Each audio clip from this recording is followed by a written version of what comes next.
Bom dia a todos.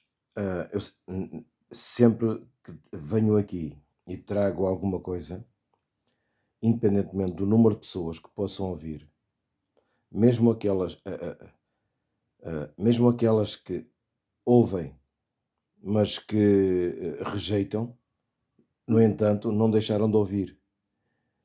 E aquilo que eu procuro passar, eu não procuro convencer ninguém a aceitar aquilo que eu digo, mas procuro passar alguma coisa que nos possa ajudar a fazer uma caminhada para dentro de nós próprios, que é isto que eu procuro fazer comigo todos os dias também. Vocês sabem, e eu tenho dito isto, nestes 30 anos que eu tenho caminhado pelo meio de igrejas evangélicas, pelo meio de pastores, muita coisa que nós fomos aprendendo, muita coisa que eu fui errando, e dou a mão à palmatória, ah, olho para mim próprio e sou forçado, entre aspas, e é entre aspas porque são escolhas nossas, mas sou forçado a ir fazendo escolhas diariamente. E estas escolhas têm a ver com arrependimento. Arrependimento não é apenas o sentimento de culpa de alguma coisa errada que nós fizemos. Passa por aí também, mas arrependimento é uma expansão da nossa consciência. A palavra arrependimento, conforme vem na nossa tradução do português no Novo Testamento, e como foi escrito no grego, o Novo Testamento foi escrito no grego, vem de uma forma mais específica. A palavra arrependimento quer dizer metanoia. E metanoia é uma expansão da nossa consciência. E esta expansão da nossa consciência nos leva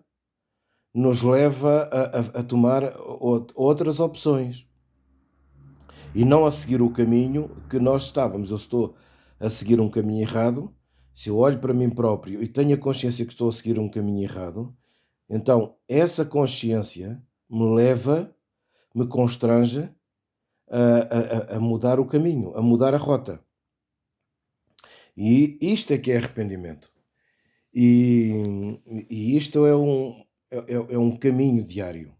E aquilo que eu procuro trazer nos dias de hoje é exatamente para o estado em que a igreja se encontra, aquilo que eu tenho encontrado, dos muitos pastores com quem eu tenho falado, com quem eu tenho partilhado, tenho conhecido muita gente boa, muita gente sofredora, muita gente que de facto é discípulo de Jesus, muita gente, perdão, muita gente que de uma forma ou de outra se tem esforçado por levar adiante uma obra que eles próprios sentem que tiveram essa chamada, que têm essa convicção no serviço a outros. São gente que entendem que servir a Deus não é uma postura de imagem, mas é uma essência de vida em favor das outras pessoas. Servir a Deus é servir o outro. Ora bem, para nós cristãos, basicamente, isto deveria ser um pensamento universal entre os cristãos. Só que na prática da vida, nós percebemos que muito disto não é assim. Nós, na prática da vida, encontramos muito de tudo, o que infelizmente também é nocivo, é mau, destrói e está à vista. Então, é para estes dias que quando vem alguma coisa ao meu coração para partilhar, reconhecendo eu que não são muitos os que ouvem, no entanto, alguém vai ouvindo. E é para estes dias que eu então procuro trazer uma palavra. Hoje quero falar especificamente sobre conveniência. E escolhi uma passagem da Bíblia que fica em Atos no capítulo 21, em que Paulo, de uma forma, de uma forma constrangida pelo Espírito Santo, ele vem para Jerusalém, tendo a consciência que em Jerusalém o esperavam sarilhos. E assim aconteceu, ele acabou por ser preso em Jerusalém. Mas antes de ser preso, Paulo passa pela igreja em Jerusalém e tem contacto com Tiago e com a própria igreja. Então Paulo passa o testemunho daquilo que Deus estava a fazer no meio dos gentios. E essa, e esse testemunho alegrou muito Tiago. Tiago era um dos líderes da igreja. Tiago, o irmão de Jesus, filho de Maria e de José. E Tiago e os outros ficam muito contentes com aquilo que Deus fez. E disse de uma forma, eu vou ler para vocês, de uma forma, como é que eu ia dizer, orgulhosa. Tiago, eu estou a falar de Tiago, de uma forma um pouco orgulhosa e pouco ou muito não interessa, vocês vão perceber pela passagem a forma como Tiago emprega as palavras, porque era conveniente determinado tipo de atitudes para que eles não fossem perseguidos. Nós não nos podemos esquecer que a igreja era perseguida. Então convinha que a igreja tivesse uma postura em que se adaptasse à religião existente para não sofrer tal perseguição. Isto são ideias de Tiago e da igreja em Jerusalém. Não significa que seja o mais correto. Mas eu vou ler para vocês. Diz, versículo 19, Atos 21, 19, diz: Paulo saudou-os e contou com detalhes o que, por seu ministério, Deus fizera entre os gentios.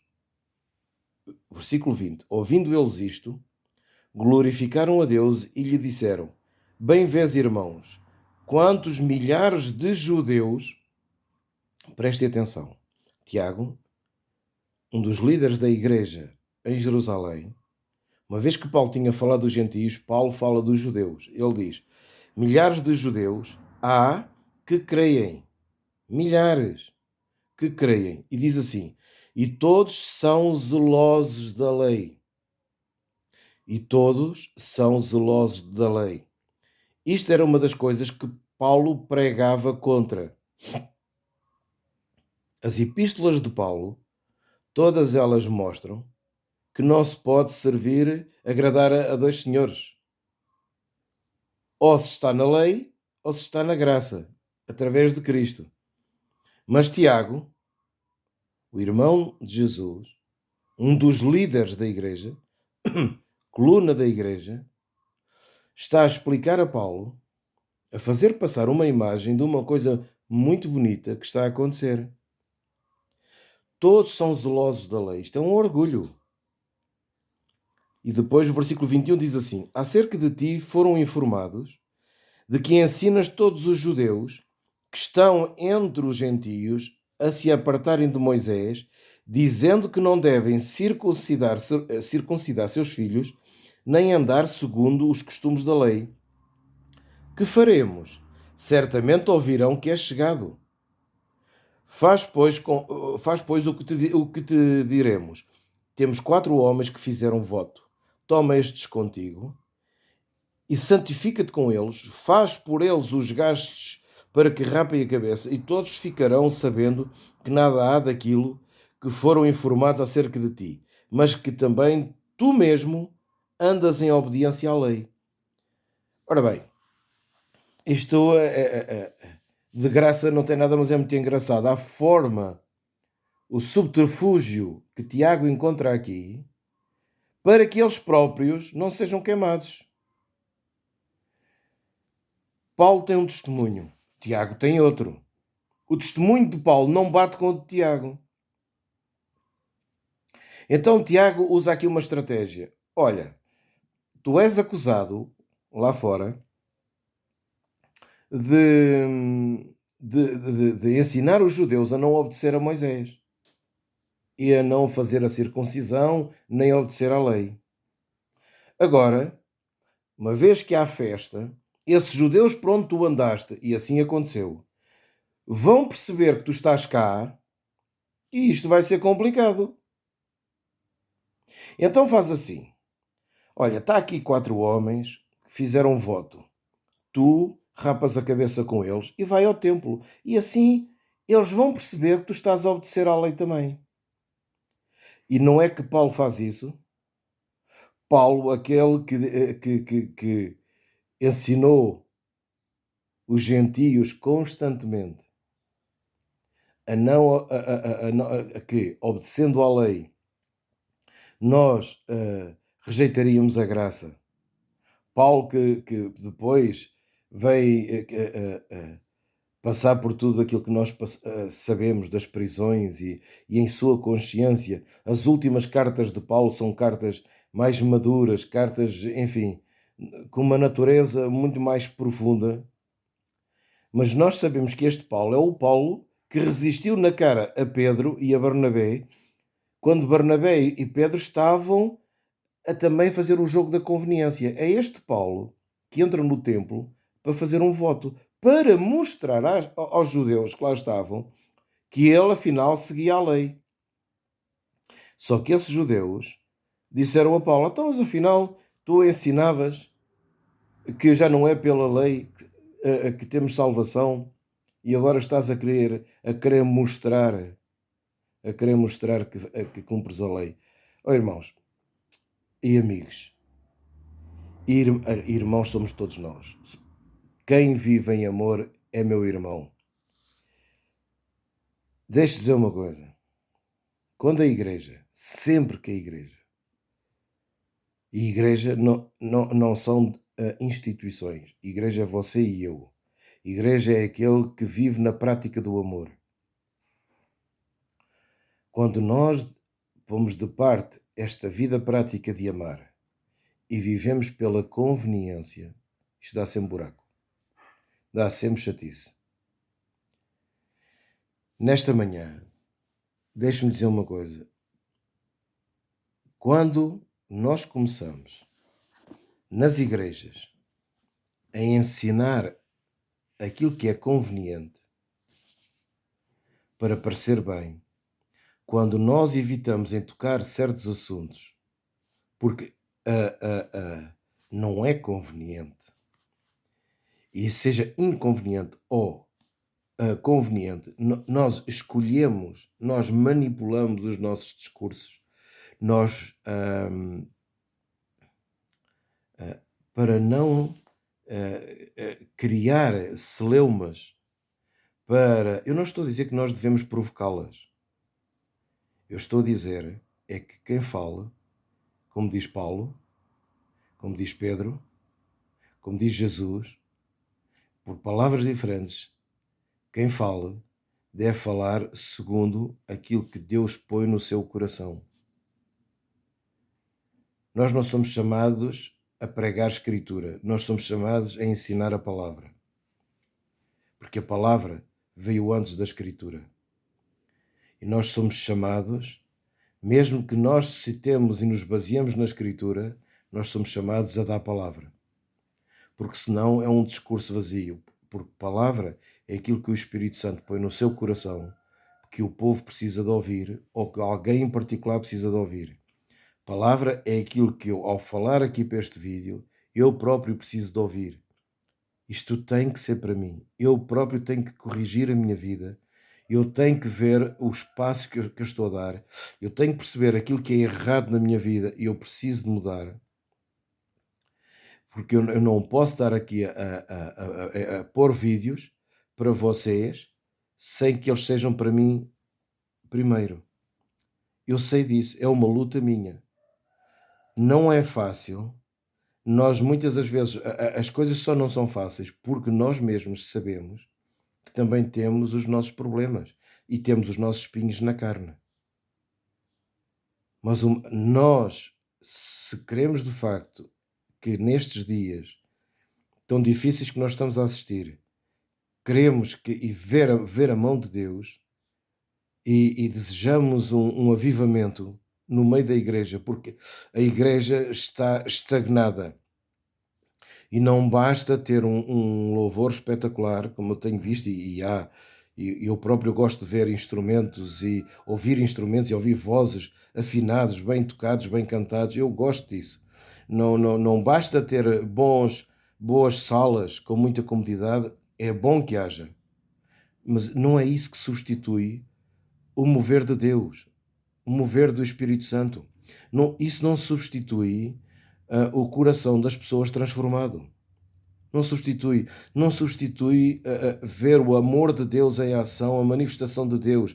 Não substitui. Porque nós podemos estar anos a fio dentro de uma localidade e nada acontecer. E, no entanto, termos bom louvor, etc. Isso não substitui. O que substitui, o que deve acontecer para que haja um avivamento, é nós ultrapassarmos estes obstáculos, é nós olharmos, termos a coragem de não seguirmos esta via que tanto Tiago como Paulo seguiram. Epá, diga o que disseram, era o apóstolo Tiago, era o apóstolo Paulo, era o apóstolo Pedro. São homens como nós, foram chamados, foram fiéis, mas no meio da sua fidelidade fizeram algumas coisas que provavelmente, se eles depois de Deus a ultrapassarem, se calhar depois não tornariam a fazer, como você e eu. Há coisas que nós já fizemos, que nos dias de hoje, ao cairmos em nós, se pudéssemos voltar atrás, não tornaríamos a fazer, mas já a fizemos, e eles também fizeram. São seres humanos. E Hebreus é muito claro nisto. Hebreus nos põe a todos em pé de igualdade. Somos seres humanos, erramos, ponto. No entanto, isto está aqui, não é para denegrir a imagem, seja de quem for, é para nós aprendermos. E nós não podemos servir a Deus por conveniência. Vou ali porque me convém mais. Convém mais porquê? Eu não abro a boca porque não é conveniente. Torna-se inconveniente. A gente tem que ver aqui o que é conveniente e o que é que não é conveniente. O que é que convém e o que é que não convém. Agora, há uma coisa que deve convir sempre, seja onde for. Dentro da paz que nós vivemos com Deus, entre nós e Deus, deixar passar cá para fora, por palavras e por atitudes, essa mesma paz, esse mesmo amor, e desejar o melhor possível. É isso que nós devemos passar cá para fora. E pronto, eu queria deixar isto com vocês. Conhecemos o destino de Paulo. Paulo foi preso e esta prisão de Paulo em Jerusalém só terminou em Roma, e onde ele mais tarde foi morto. Mas tudo começa aqui. Eu não estou a dizer que ele não tivesse que passar por isto. E, na verdade, Deus estava por detrás disto. Não necessitava de ser desta forma, penso eu, não sei. Mas Deus foi acompanhando, Deus foi sempre manifestando. E Paulo nunca deixou que as prisões o aprisionassem. Eu vou repetir, Paulo nunca deixou que as prisões o aprisionassem. Porque ele, quem o visitava na prisão, incluindo a guarda pretoriana, que era a guarda que tinha acesso ao pretório, e uma guarda com um outro estatuto, no seu vai e vem, Paulo sempre ia passando para eles a salvação que havia, não numa religião, mas salvação de nós próprios em Cristo, no amor de Deus, porque a questão da salvação, e que se mete salvação, que já estamos a fugir ao assunto, as pessoas apenas pensam salvação em depois de morrer, de ir para o céu ou de ir para o inferno. A questão não se pode ver aí. Eu sei lá quem é que vai para o céu ou quem é que vai para o inferno. Aquilo que eu sei é que Jesus disse que no seu amor, quem crê no amor dele, quem crê no nome dele, quem crer nele, não é no nome das letras, é numa essência. O nome de Jesus não são letras, é uma essência. Quem abraçar esta essência no seu coração e a viver, está salvo. Está salvo. Salvo de quê? Salvo do egoísmo, salvo da cegueira, salvo de toda a estupidez humana que nós temos em competir uns com os outros, em querer mascarar-nos uns dos outros. Enfim, salvo de toda esta porcaria. E de termos outro estilo de vida interior, de forma que nós possamos ser um bocadinho mais felizes, de buscar a paz. E assim as coisas se tornam diferentes. É salvo deste estilo de vida assim. É eu ter esta noção, esta luz que vai vindo cá dentro e que me vai ajudando a dia ir mudando aqui ou ir mudando ali. E a ir vivendo uma verdadeira vida. Porque, na verdade, nós encontramos tanta gente nos dias de hoje que aparentemente ou parece que têm tudo para ser felizes e não são. São tão infelizes. É tanto desgosto, é tanta dor. Ter dinheiro não é sinónimo de felicidade. E vocês sabem disso e eu sei disto. Perdão. Então, não vamos proceder como Tiago, não vamos, porque na verdade, afinal, a Igreja de Jerusalém acabou por ser desbaratada também, veio perseguição sobre ela, e o facto de os cristãos, os judeus que entravam na Igreja, continuarem também com um pé na lei, eles estavam no templo e estavam na Igreja. Estavam no templo e estavam na Igreja. Eles iam dando uma no cravo, outra na ferradura. Isso não serve de nada. Isso não serve de nada, de nada. Mais tarde ou mais cedo, todos nós somos postos à prova.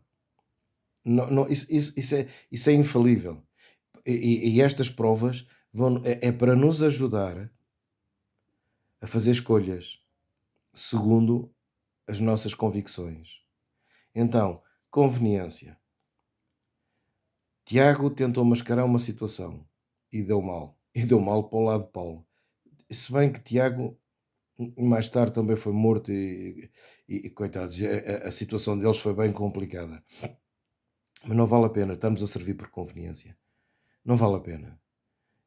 Eu deixo aqui, isto que eu vou dizer agora é bem verdade. Eu quando saí da igreja onde eu comecei e, e as- lembrando-me dos erros que eu tinha cometido ao longo da vida, eu cometi dois tipos de erros, principalmente. Erros meus da minha carne, do meu ego, da minha cabeça, daquilo que é a carne, e erros de permitir que me manipulassem tanto. Mas quando eu estava a sair da instituição, eu estava a fazer das melhores coisas da minha vida. Das melhores coisas. Eu nunca senti tanto a presença de Deus na minha vida quando vi um grupo de gente que parecia um sinédrio a estarem-me a acusar tudo e mais alguma coisa. Esta já não sabe do que estava a falar. É que não sabe mesmo. Nós, quando falamos da vida de alguém, achamos que sabemos porque alguém nos contou, mas não sabem. Da minha vida só eu e Deus. E alguns amigos mais chegados meus. Eu sei que cometi erros, mas um cometi deliberadamente. Outro tipo de erros, permiti que me fizessem tanto mal. E em um bom grupo de gente. Mas quando eu saí a partir as conveniências todas. Todas.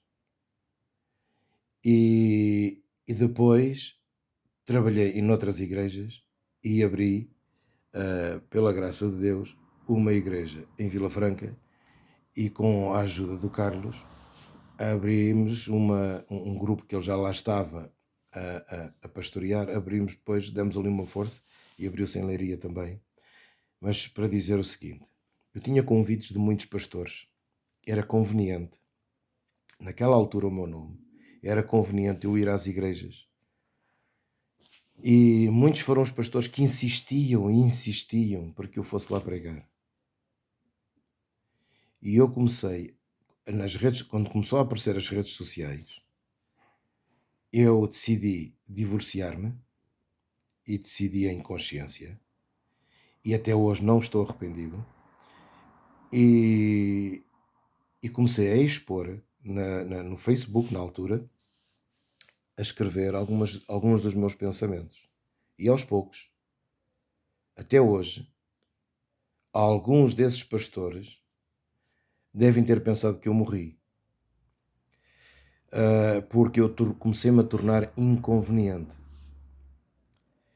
E se eu vou a algum lado ministrar, onde quer que eu esteja, e agora, graças a Deus, temos esta ferramenta do YouTube, podemos fazer vídeos e expor. Eu não quero saber das conveniências. Eu não tenho paciência nenhuma para aturar porcarias como eu já aturei. Nenhuma. Eu tenho paciência para ajudar pessoas. E não é preciso ir para muito lado. Eu tenho paciência para olhar para dentro das igrejas, olhar para muitos que lá estão completamente desapoiados, porque eles telefonam. De certos membros das vossas igrejas que me conhecem, eles telefonam e precisam de ajuda. E alguns desses membros têm vergonha de vos pedir ajuda. A vocês, pastores. Vocês que se consideram os pastores deles, mas têm vergonha. Por causa daquilo que ouvem no púlpito e por causa daquilo que ouvem dentro do gabinete. Então, nós aqui, e estou a falar também de vários sítios. Nós aqui o que fazemos é ajudamos quem precisa. Dentro daquilo que podemos. Batemos às portas a pedir socorro em favor de uma ou outra situação. É o que nós fazemos. Se todos nós fizermos assim um bocadinho, nós estamos a cumprir o mandamento de Jesus. Ponto final. E estamos a pôr o amor em ação. Agora, onde quer que eu esteja, e daquilo que eu falar, eu falo segundo as minhas convicções.